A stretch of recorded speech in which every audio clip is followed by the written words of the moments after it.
Assalamualaikum warahmatullahi wabarakatuh. Perkenalkan, nama saya Arfadil Amir dari kelompok 1 yang akan menampilkan video animasi kami tentang kejahatan cyber di dunia kerja. Adapun anggota kelompok kami yaitu Nurfadila Hamzah, Dela Mawar, Audina Ramadhani, Muh Makbul, Rahmat Sentosa, Rinto Sulfadli, dan Andi Sulkarnail Ahmad. Selamat pagi semua. Hari ini kita akan membahas risiko kejahatan cyber di tempat kerja. Baru-baru ini ada kasus ransomware yang menyerang perusahaan besar. Menurut kalian, apa risiko yang paling sering kita hadapi? Dari sisi HR, saya sering mendapatkan email mencurigakan yang meminta data karyawan. Ini pasti phishing. Kalau sampai ada yang tertipu, bisa jadi pelanggaran privasi. Benar Sita, dalam kasus seperti itu kita harus merujuk pada pasal 32 dan 48 Undang-Undang ITE. Pelaku yang mengakses dan menyebarkan data pribadi secara ilegal bisa dipenjara hingga 10 tahun atau didenda 10 miliar rupiah. Jadi, semua karyawan perlu berhati-hati. Di divisi keuangan, ancaman juga besar. Ada email palsu yang mengaku dari CEO meminta transfer dana. Kalau tidak ada prosedur validasi, perusahaan bisa kehilangan banyak uang.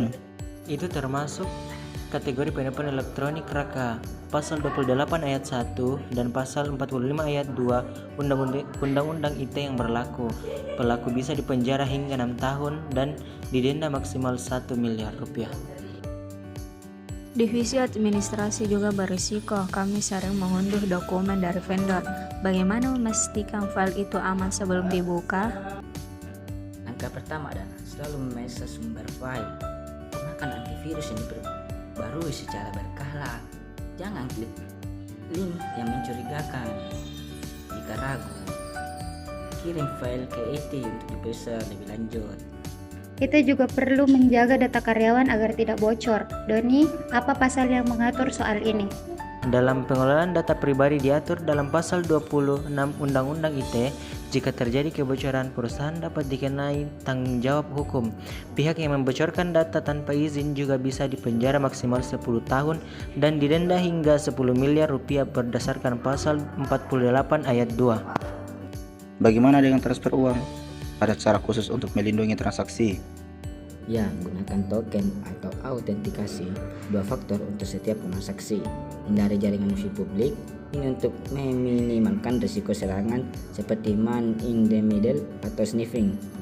Kalau soal ransomware, bagaimana cara terbaik untuk mengatasinya?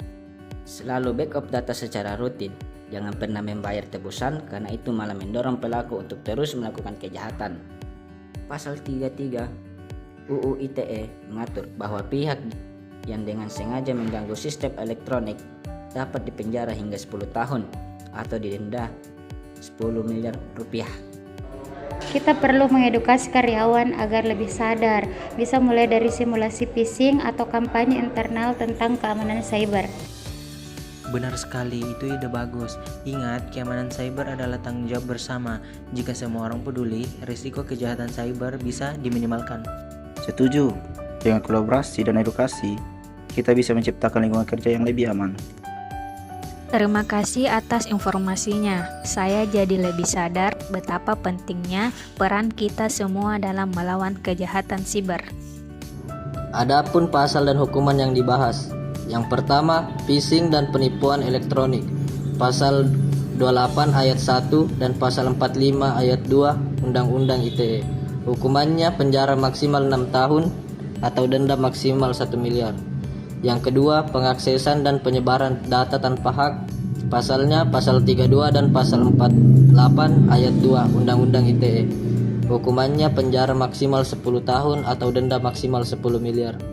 Yang ketiga, gangguan sistem elektronik ransomware. Pasalnya pasal 33 dan pasal 48 ayat 1 Undang-Undang ITE. Hukumannya penjara maksimal 10 tahun atau denda maksimal 10 miliar.